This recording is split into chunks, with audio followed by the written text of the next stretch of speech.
Hello, hello. Welcome back to the show. I'm Nicole Holland, and I'm so stoked to bring you my dear friend, Debra Kasowski. She and I have been yapping here for a while off air, and it's like, oh, the time is come. We need to do this interview. So hopping over, I want to give you a wonderful introduction, Debra. So to my listeners, Debra Kasowski is a 3-time best-selling author, speaker, success coach, and the charismatic host of the thought-provoking podcast, The Millionaire Woman Show, which I appreciate that I had the opportunity to be a guest on. It's been like a couple of years though now, eh? Yeah, we got to do it again. I have to do it again. Well, we were just talking about seeing each other. So maybe we'll do something fun live because we're also talking about lav mics. So we can geek out and maybe do something live and in person. But Debra is committed to enriching the leadership potential of her audience and clients, essentially guiding them to go within in order to capitalize on their true personal power, helping them achieve the success they desire in business and in life. And she's amazing. And I can't wait to get into it. But I was wondering, Debra, if maybe you wanted to have some fun and kick things off with a little karaoke? Oh, a little Black Velvet? Oh, yes. You know me too well. I am kidding. I actually thought about it, and then I was like, nobody needs to hear me singing. That's just not good. But if you want to sing Black Velvet, by all means. No. Let's not. Let's save everybody. Yeah, I still remember the experience. It was like a big flashback when you were asking me some of the questions that something people wouldn't know. And I was like, yeah, I lip sync to Alanis Morissette. And I thought it was pretty cool at the time. My hair was teased out to here. I had a black leather jacket, and I thought it was the coolest thing around. Awesome. Gotta love the 80s. Yes. Amazing decade. All right. Cool. So let's just jump right in. You're just fascinating, and you've got so many different things and such a rich history. Before getting into that, let's just start with where you're at now, how you're serving and supporting your people in the highest way today. Well, thank you so much, first of all, Nicole, for having me on the show. It's so good to connect with you. And yes, we could talk for hours, and I can't wait till we do. So where I'm at right now is we're coming up to a year when the Let's Be Curious book came out. I'm super excited sharing with people how to turn their questions into questions, how to dig deeper, how to challenge assumptions, and also to confront jumping to conclusions. For some people, jumping to conclusions is their daily exercise. And when they do that, it causes a lot of havoc in people's lives. It causes a lot of havoc in their own lives. And then they're wondering why they don't get the results that they want. So I'm on a mission to help as many people to ask more questions so that they can get better answers to create what they want in their life and also become more decisive. Oh my gosh. So you're catching me like writing notes. That's so good. As soon as you said that about jumping to conclusions and it's a daily habit for people, it just talk about flashbacks. It like all of the stressful people I've ever known just kind of like came up in my mind around me. So, okay. Yeah, let's talk about that. I think we're all guilty from time to time of jumping to conclusions. So you're helping people like break that habit, or talk to me more about what that means. So I use a lot of emotional intelligence training. So emotional intelligence is all about the soft skills. And people will say, you know what, Deb, that's common sense. Yeah, common sense isn't that common. You'll learn. As you talk to people, you think everybody lives like you do. And then you realize they don't. They have a lot of unhelpful thinking. They will emotionally reason or rationalize things.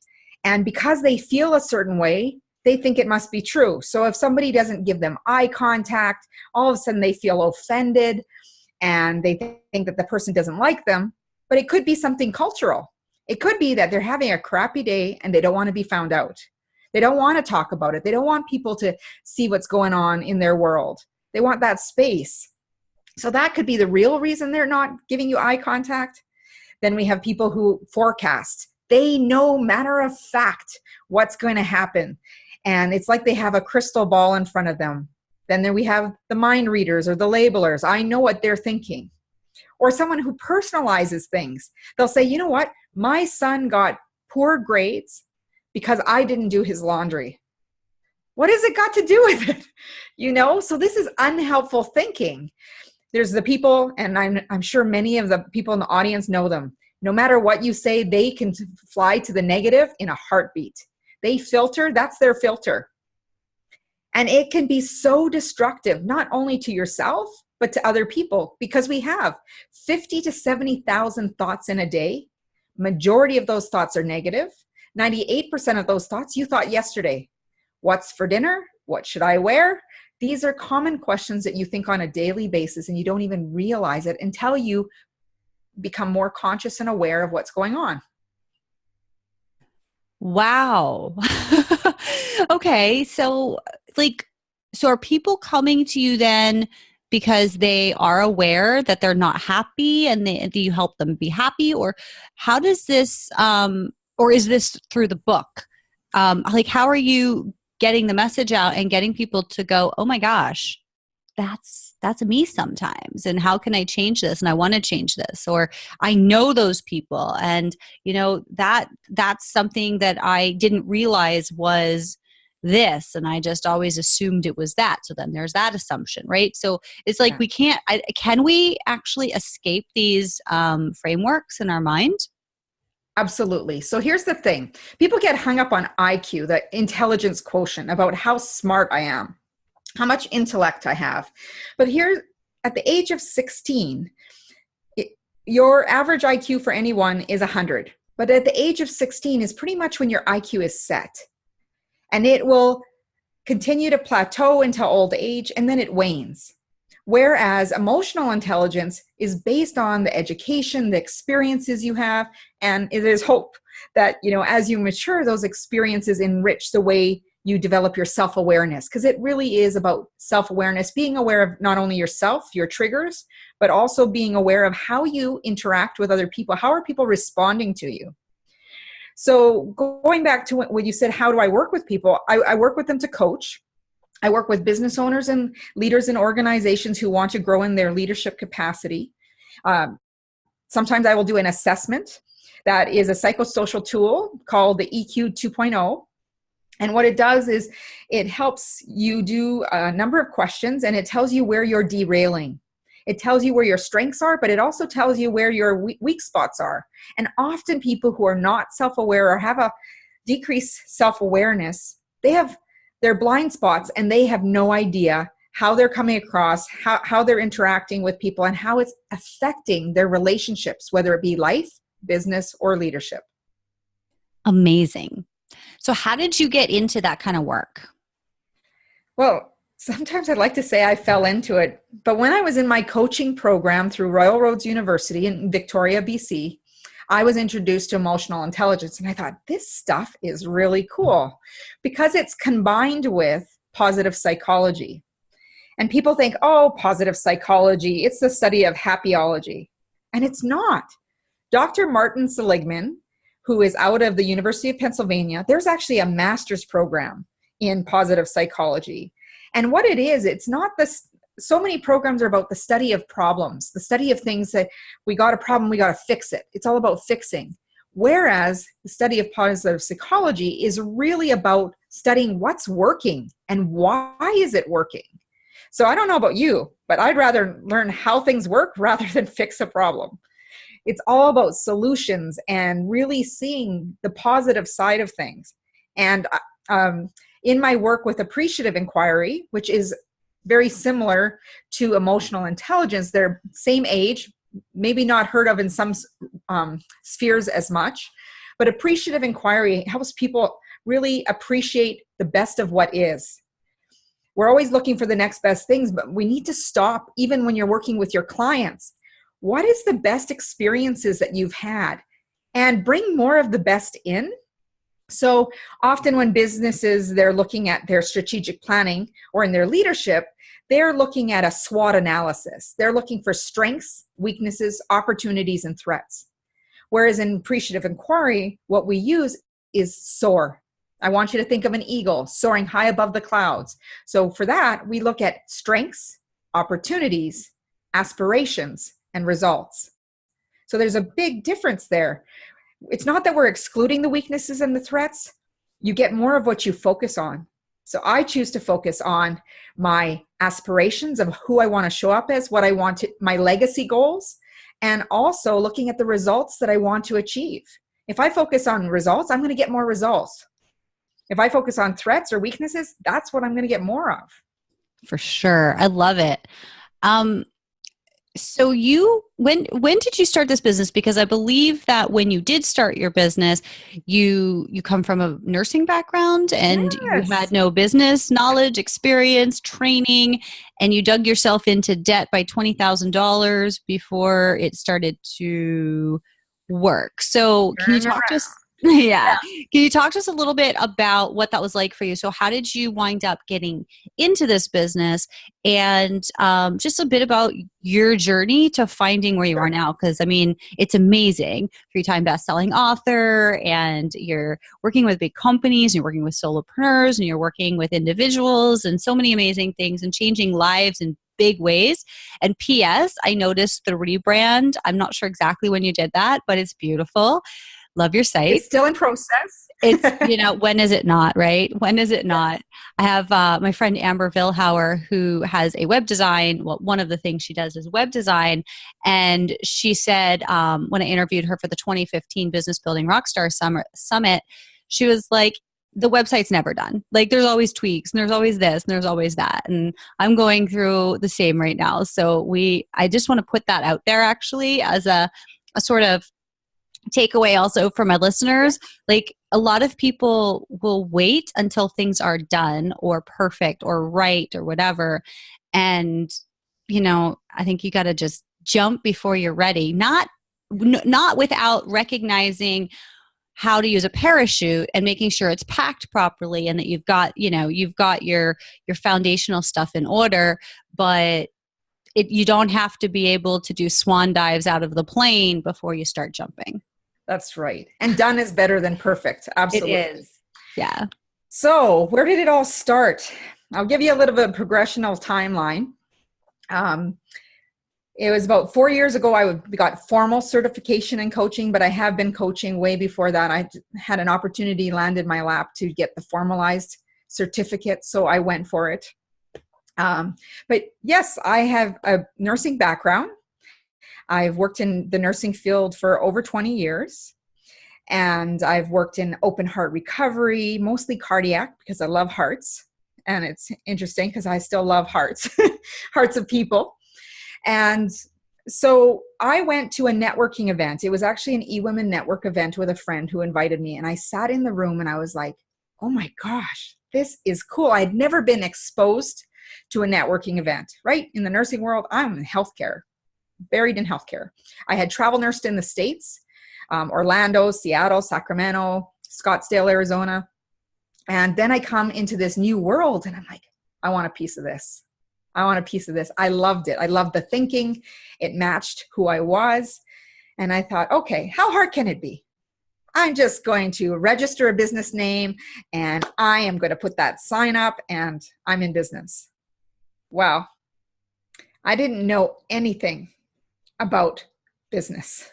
I didn't know anything about profit loss statements. I didn't know checks and balances. I didn't know anything about marketing, and everything that I've done has been self-taught and taking courses and learning from other people who've come before me. So I ended up, doing business and, doing an event and doing a number of things. And all of a sudden I was $20,000 in debt. And I was still working as a nurse at the time. And, I almost didn't finish my nursing degree. I had something happen with a patient 2 weeks before that, as a team of nurses working at a bedside and finding out that the patient did not have a good outcome, and feeling that responsibility felt on me was tragic. It was hard on me. And I carried it until recently is the first time I've actually started to share the story of what happened that day. And, at the end of the day, it wasn't something in my control, but I took personal responsibility for it. and it was really hard. So everything I've done gave me that never quit attitude. And even with that, facing that 20K of debt, I was like, oh, okay, I got myself into this. I got to get myself out of this. So what I did is I worked extra. I had 3 small kids at the time. They're much bigger now. But I worked extra shifts and I hired a coach. And she wasn't cheap. So half of the money that I made went to paying the debt and half the money went to the coach. And I worked with her for a year and got my business foundation, learned the things that I was missing. And within the 4-year period, I only worked with her for a year, but I continued to use that money and put it on the debt, and I was done. Then I was introduced to another company, a new mentor, and I haven't stopped since. It has continued to grow. I've learned so much. It's Colin Sprake, and Make Your Mark has taught, his programming was phenomenal. And I have grown so much as a business owner, as a leader. And now I get to pull in what I know from my training in emotional intelligence, my coaching, appreciative inquiry, really with a positive psychology focus. And I really work with people mainly on their mindset, working with their questions. I can help you in a lot of different areas. I don't even have to work in your industry because mindset is the same no matter what. It has the same principles, the power of our words, whether you have a fixed mindset or a growth mindset, whether you are a judger or a learner. And that's based on, Dr. Marilee Adams and Carol Dweck, phenomenal leaders in these industries. But the mindset, I study police, I study firefighters, I study elite athletes, I study the Navy SEALs because it was something that I wanted. In my mind, that mental toughness, because as an entrepreneur, a business owner, a leader, at any time, we feel like we're on this roller coaster, not knowing if we, white knuckling it, whether we're going to survive to the end.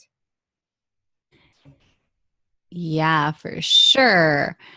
Awesome. I love it. And you mentioned elite athletes. You recently started taking up more athleticism in your life, and you just did your first half marathon in June, and you've been competing in triathlons for a while. So what drove that? So years ago, I went to the gym first time when I was in university. And I had this preconceived notion that it was all these big guys grunting and staring at themselves in front of the mirror. The truth be told, there are a few of those. But I learned that it was so much more. And I was humbled because I was a farm girl, right? I could lift 5-gallon pails of chop for the feed for the animals. I can do water, but my legs, I couldn't even lift 10 pounds on the extension machine. So I started with leg lifts. And as I progressed, I got introduced to triathlons. And I was in Tucson, Arizona, and I was doing a team triathlon when I came to Canada. That was going to be it. And I had been training. So my first triathlon was in Tucson, and a monsoon hit. So if you know about monsoons, they come down hard, and that water comes so fast that it was canceled. So it canceled right before my heat. And then I had arranged to do a team. I was going to do the swim. Someone was doing the bike. Someone was doing the run when I came back to Canada.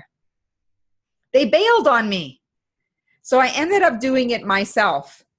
And it just continued to grow. I've done 2 Olympic I'm not an Olympic athlete. There are 2 Olympic distance triathlons and many sprints. And I've continuously challenged myself with different things. And I never thought I'd run a half marathon, to be honest with you. I thought I can do anything for an hour, but now I understand when people run for longer than that, I'm like, that's really a meditative practice. It really challenges your mindset too, right? It does. Yeah. And one of the things that I did is I ran somewhere, like I ran in Calgary. I never knew the route, so there was lots of distraction to be had. And I knew that there's no way back. Once you run out, the only way to go back is to run or walk back. And for me, it wasn't about the time. It was just knowing that I could finish. And there's no excuses. People say, well, don't you worry about your time? I'm like, no. I've done more than someone who's sitting on their couch. I challenged myself, not just physically, I challenged myself mentally to say, look, you can do it. And I knew when I signed up, it was done. I had this peace knowing that it was done. Once I make a commitment to something, I finish it off. And that's what I do with my clients as well. I'm not going to let you quit. I'm going to stand there in partnership with you. And I'm also going to make sure you get your stuff done because you made a commitment to yourself. What do you attribute that mindset towards? I think it's because when I was in grade 12 and my dad was 46 years old, and I grew up on a farm, and we had like 1,000 chickens, 500 cattle, 200 pigs. And one year, I don't know what really happened. His cattle started dropping like flies. They started dying. So on a farm, when you see an animal die, that's money. Money is dropping visually. And he probably was at a point, at crossroads, deciding, do I claim bankruptcy? What are my other options? And at 46 years old, he went back to school without upgrading. So I had graduated from school, and he went actually to school with two of the guys I graduated with. And I remember one night my mom coming to sit on my bed, and she said, Deb, I had a part-time job. And she goes, I know you've saved up money for university. Can we use that money to help your dad go back to school? And Oh my when you're gosh, 18 I'm like years welled old, up with tears. That's like, holy cow. and I know that was hard for her. My dad never was the one who asked. She was, right? And I just looked at her, 18, we're naive. We're pretty ignorant at the time, right? And I'm like, I can make more money. Go for it. Not thinking I'm going to university and needing to take out a student loan. And, she's like, we're going to pay you back. And, I don't want it back. I like the fact that I was part of a story looking back, right? He's my hero for showing that anybody can change something, change a situation, have options. And when he retired, his retirement party, he just burst into tears. He burst into tears because every day he went to his class, there was one instructor who kept saying, John, you're still here. Every day. And the thing is, we have our own self-doubts. We don't need other people's self-doubts to be layered on us. Saying, really, do you think you can do it? I can't believe you're still here. What are you doing? Why are you wasting your time? And he persevered every day. He drove an hour into school, drove an hour back, kept doing whatever farm work was still around. My mom was on the combine doing a whole bunch of things. And she's stretched herself as well to make this goal happen because it wasn't an option. He said, it was because of his family he did this. And he broke down because even his own relatives said, John, you're too old. You're too old to do this. And he's like, I don't have an option. So what was exciting for me is here I was in grade 12. He didn't upgrade. He went straight into chemical technology, not an easy place to be. And he was learning his first semester was all about my grade 12 chemistry. So I was like, oh my gosh, my dad has helped me in math and science for all these years. And now I got to help him. So it was pretty cool.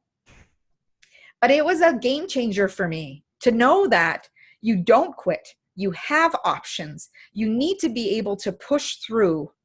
And he did that all with such grace, my mom and dad. And I never felt poor. Ever did I feel poor because I had love and I had support. And, maybe we couldn't do as many things, but it didn't matter. We had connection. We had collaboration. We worked together. And that's one of the biggest lessons I attribute to who I am is there is no exit option. The option is you figure it out, you make that commitment. You can't be interested. You have to be committed to get the results that you need. And he didn't see any other option because his vision was his family, being able to support his family. And that's exactly what he did. I love it. What an amazing story. And we're coming to the end. So it's actually a really, really nice way it's very powerful, nice way to wrap things up. But before we go, I want to give you the opportunity to share any last minute thoughts, words of wisdom, anything you really want us to take away from this. And then let my listeners know as well how they can continue the conversation with you. Absolutely. So one of the people that I've interviewed many years ago when I started my business, her name's Christine Cashin, and she is referred to as America's humorista. Phenomenal lady, can make you laugh every time you hear her. And when I was interviewing her, I said, what was the greatest lesson of advice that she got? And it's going to be the same advice that I'm going to share with you. You know, she talked about walking into a room and, you know, sometimes you feel nervous. You don't know anybody. And her grandmother had told her, act as if, because soon as you do, you will know everyone in the room because you act as if you already know them. And the same thing goes when you have doubts and fears. Act as if you are that person who is confident, who you need to be. Because when you feel it, you are going to portray it. That confidence will come across. And I had someone that, you know, I was in a course with, and they came up to me because they know that I've had, a lot of extra training. And she's like, Deb, through the years, I want to be just like you. And I was caught off guard. I was like, excuse me? And she's like, I want to be just like you. And I'm like, here I am looking at my mentors. I want to be just like them, not thinking that someone sees me that way. And it really made me stop and reflect and think, holy man. So it was so rewarding. But I also want to tell you, whatever you see in me, whatever you aspire to be, those gifts, you already have them because you recognize them in me. Or whoever was your mentor, you have those gifts. You have the opportunity. You have the resources. Just continue to hone them and grow them and step into who you are by acting as if. And don't let the doubters, the haters, or whatever you want to refer to them, impact you. They're acting based on their own fears, their own challenges, and that sabotage comes from them. It's not your stuff. So let it go. Don't take it personally. You have enough self-doubts of your own that you need to blast through. And I know you can do it. So good. Yeah. To stay in touch with me, I have, go to my website at www.debrakasowski.com. I have a free gift waiting there for you of the 21 Habits High Achievers Kick so they can achieve their success. And that's available to you. I also have, my books are on Amazon, Barnes & Noble, Chapters, Indigo. I would love to hear from you. And listen to the Millionaire Woman Show. There's tidbits there all the time. And for those of you, I'm not sure when this is airing, but I have a 3-day event that goes on regularly called Business Brilliance, where we focus on money, mindset, and the magnificence within you. So all of that you will find on my website. And Brilliant. I just want to thank you, Nicole. I just love spending time with you. You are so awesome. And your energy and your enthusiasm for what you do is amazing. I feel the same way about you. So I'm happy. Thank you. And I just want to let everyone know that you can find links to all of Debra's stuff on the show notes page. But also for those of you who are kind of maybe not at a computer, but you got a little pen handy, it's Debra Kasowski. That's DebraKasowski.com to go to our website, and of course to look her up on Amazon. And again, we'll have all of that on the show notes page at The Nicole Holland Show. So again, thank you, Debra, and it's been such a pleasure as always. Thanks, Nicole.